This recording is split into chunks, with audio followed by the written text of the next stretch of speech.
ലോക നേതാക്കന്മാർക്കിടയിൽ വേറിട്ട് നിന്ന് സർവ്വസാഹോദര്യത്തിൻ്റെയും വിശ്വമാനവികതയുടെയും പുതുശീലുകൾ പകർന്നു നൽകിയ നല്ലിടയൻ ഫ്രാൻസിസ് പാപ്പയുടെ ദേഹവിയോഗത്തിൽ ലോകജനതയോട് ചേർന്ന് നിന്നുകൊണ്ട് അയർലൻഡിലെ കിൽഡയർ ആൻഡ് ലേഗ്ലിൻ രൂപതയും പ്രണാമമർപ്പിക്കുന്നു.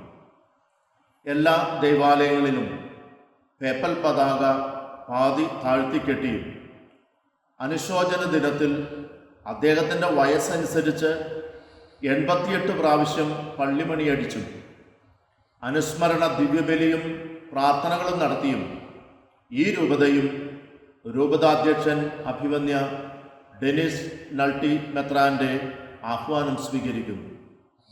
വിവിധ ടൗണുകളിലെ ടൗൺ ഹാളുകളിലും മറ്റ് ഗവൺമെൻറ് സ്ഥാപനങ്ങളിലും ഐറിഷ് പതാക പാതി താഴ്ത്തിക്കെട്ടിയിരിക്കുന്നു.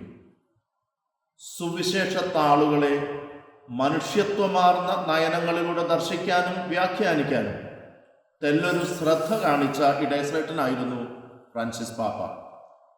ലോകത്തൊരു ഭരണകർത്താവിനും നേടിയെടുക്കാൻ കഴിയാത്ത ജനശ്രദ്ധ നേടിയ അദ്ദേഹം തൻ്റെ ഔദ്യോഗിക സ്ഥാനത്തിൻ്റെ പരിധികളും പരിമിതികളും മറികടക്കാൻ പരിശ്രമിച്ചിരുന്നു.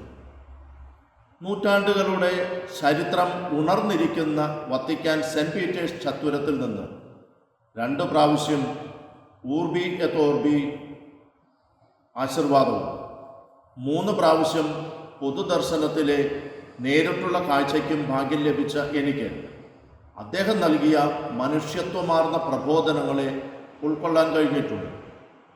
അദ്ദേഹത്തിൻ്റെ ഭൗതിക ദേഹം കാലയവനികയ്ക്കുള്ളിൽ ഇരുളടയുമെങ്കിലും അദ്ദേഹം ലോകത്തിന് നൽകിയ വിശ്വമാനവികതയുടെ ഇടയമുഖം മിഴിവോടെ ഒരു ദീപഗോപുരം പോലെ എന്നും തെളിഞ്ഞു നിൽക്കും. ക്രിസ്തുവിൻ്റെ കാലടികളെ അഴകാർന്ന് പിൻഗമിച്ച പരമാചാര്യന് ലോകമനസാക്ഷിയുടെ നൊമ്പരങ്ങളോട് ചേർന്ന് പ്രണാമം.